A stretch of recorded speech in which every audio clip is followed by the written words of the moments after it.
of the pussy posse? The girls would go crazy for him. Like panties disappear. 2011, 2012. He used to come into the bar that I worked at. And when I tell you obnoxious, we're having a good time. All you hear is broken glass and so and he's chewing on glass in the middle of the fucking bar, and we're like, dude, get out of here. Who's gonna clean this up? We're like, who's gonna? I initially asked him, he was like, actually I do want to be bi-coastal. So I was like, oh, that's perfect. But then you know how bad the system is with trying to get an apartment, all that paper, all the back and forth, all the for our experiences. There was a moment where I had to get Dewayne on a Zoom with the landlords, right? And he thought that I was going to be on a Zoom too. I said, no, baby, it's your paperwork that's going to get us into this building. And then he gets on the Zoom. It did not feel like a loose meeting. It was very like, hey, nigga, who are you? Very business-like, very about. You came in a white tank top, and of course they're like, yeah, who are you? I didn't know what was going on. I didn't have context. A landlord meeting's always brutal. It was. You know, a landlord always, like, they forget that you're a human being. They just look at it as like, I need to get my rent paid. I don't give a fuck at all. But the issue was, it was a call to basically be like, hey, we like saw all your records and stuff. Why do you have so much money? Oh, what's going on? Really? Like, what do you mean? He said, Google me, baby. I'm on IMDb. You'll know why. I think they were just a little suspicious because I was like, I could pay for the whole year right now. Right. Who are you talking to? Yo, he had me on speaker in the background. I said, oh, we're not getting this. We're not getting it, baby. We just should walk away gracefully. Listen, I know how that goes. When I was looking at apartments, I had like multiple brokers be like, you can afford this place, right? Because I just came looking exactly like this. I'm not gonna, you know, what am I gonna put on a fucking suit to look at it? I'm looking exactly like this. I'm city biking over in a Hawaiian shirt and some athleisure, you know? And it's like, yeah, I can afford this incredibly expensive apartment. Are the bank statements not enough? Yeah. What do you want me to look like? Yeah. But the craziest thing is that the apartment was so far in Flatbush that it was like, what y'all are charging, you should be ashamed. We're supposed to be in that neighborhood. Of and then they're looking at us, looking at him like, so why they don't know you want to be here? He's like, I own another property, sir, in another state. What's up? I'm sorry, I put your business out there. No. I think that's where it came. Me being like landlord to landlord. He did. And then their expression completely changed. They're like, oh, brother, brother in arms. I know what we're doing. He put his hat on. He's like, tip. Now you know. Yeah, good day, sir. Good day. Yeah. Yeah. So. It was a beautiful experience. Well, I will say this about magicians. At first, I was like, they're so fucking cheesy. But I actually like the cheesy magicians. I'm annoyed at the people that are like David Blaine, who takes it way too seriously. Being cool. Oh, and you know, he's attractive, you know, like the girls go crazy for him. Is that okay? Really? I didn't know that about David Blaine. Yeah. I guess he wasn't he a member of the pussy posse? The girls would go crazy for him, like panties disappear. 2011, 2012. He used to come into the bar that I worked at. And when I tell you obnoxious, we're having a good time. All you hear is broken glass and so and he's chewing on glass in the middle of the fucking bar, and we're like, dude, get out of here. Who's gonna clean this up? We're like, who's gonna clean this up? He's eating more glass. It's like, can you please stop? You're scaring the hose. Clean up what? You're scaring the hose. Wow. Stop it. David Blaine scared the hose by eating glass, huh? Yeah, but then You weren't scaring him too much. no, well, obviously they're scared in the moment, but then afterwards he's going to the bathroom and so can you chew on something else? Like, you're just dumb shit. Like, Shoot his ass. yeah. Who else? Was there anybody else? I mean, I know you've told a couple stories, but like, is there anybody I know you told the Jim Carrey story, I feel like, but is there anybody else? Like David Blaine, I didn't think about. Is there like a random celebrity who got more of an interaction or like more of a reaction than anybody would have thought? Because David Blaine kind of surprised me that he was that big. Is there anybody else that we're missing in 2011? He was huge. Like a Carrot Top or something, buddy. I'm just naming more Vegas people. There was like a big like private party, so it was a lot of celebrity, like Kate Moss, a whole bunch.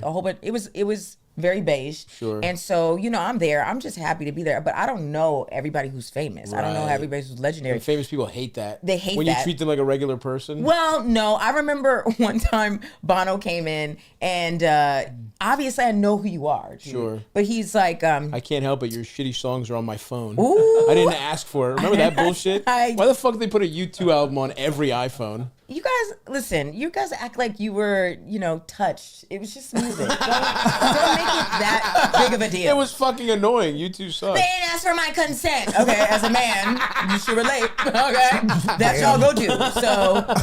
So, so because other men rape, I have to listen to U2? Yes, absolutely. First of all, that's taking the power back. That seems like a horrible trade-off. I would try for like police reform before you make us listen to shitty music, but hey, whatever. You said what? If some people rape, everybody should be I did not say that. Basically. Essentially, you said that. I never said that. Anyway, Bono's in there. Bono's in there and he's like playing pool. He's ordering a mojito at 2 p.m. on a Sunday. Okay. Kind of strange. Okay. But he's talking to me and I'm like, yeah, you know, I work here. Yeah. I was like, I'm Sydnee. He's like, and I'm Bono. I'm like, yeah, dude. Yeah. I knew that. Yeah. Like, I saw you here the other night with all of the cool ZZ Top and like every ZZ Top. ZZ Top. Yo, they put me on to. Yo, listen, we got big ass beards. Yes, it was crazy, and people were going crazy. I was like, this guy needs a haircut. All of them. They look dusty. But I think the craziest story was allegedly. Please. Somebody was doing cocaine right out on the table, and they took a wet straw and started. I was like, sir, go home. Wet straw. And it was allegedly Sting. Oh, wow. What did they do with the wet straw? I was like, you have to get out of it. They took it out of the... To do coke with it. Yeah. And you're just gumming it. Talents are being wasted on provolone.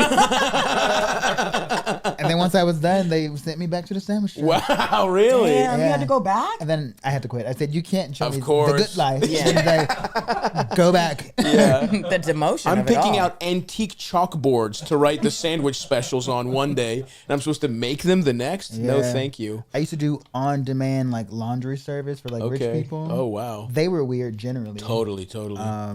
Yeah, I didn't. What do you mean? Like they were Just like, the interactions are strange. like they were strange. One guy I thought was gonna kill me because like usually they just like leave it and then you like pick it up and he was like, come inside my house, and I was like, for what? And then he was like, come inside my closet, and I said, no. Wow. What were you wearing? The uniform. Oh, okay. Well, because I'm like, What do you think I was wearing? No, I'm saying if you're looking like this, you come to my door. I'm like, well, come in. I was wearing a black shirt. He thought it was a pornography situation. Looking like a valet. Yeah. But a cute one. Yeah, I worked at a production company. I worked at like a tech company. I've had so many Tech jobs. company, interesting. Yeah, it was a company called Tech Week, and they put on like a tech conference. And they used to like sit on like those big balls. It was just like it felt like I was on like a TV show. Yeah. And I was They probably had a bunch of free snacks. So many snacks. Catered and I would lunch. steal. Yeah. It was the best. I worked But at a wait, shitty why tech would you steal if it's just out?